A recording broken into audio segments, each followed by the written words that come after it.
En Sibérie centrale, le sol qui s'effondre, les immeubles détruits et la disparition des animaux n'ont qu'une seule et même origine, et c'est une des conséquences du dérèglement climatique, la fonte du permafrost.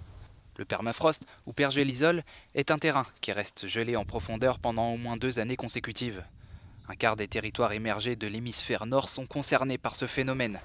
Or, depuis quelques années, ils font. When I was a kid, the temperature of permafrost used to be -6.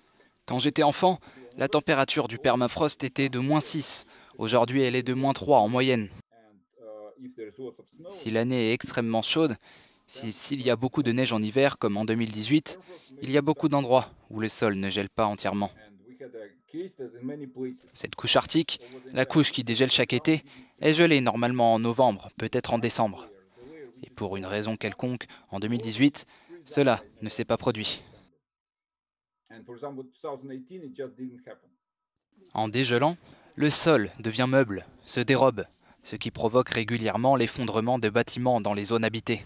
Autre danger, le dégel du permafrost libère plusieurs éléments néfastes pour l'écosystème et l'humanité.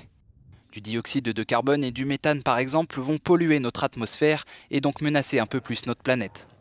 En Russie, les températures se réchauffent 2,5 fois plus vite que dans le reste du monde. Et ce réchauffement climatique oblige les habitants et les animaux à s'adapter. L'élevage de rennes fait partie des modes de vie et de subsistance de la région depuis des décennies. Mais les rennes doivent désormais emprunter de nouvelles routes migratoires.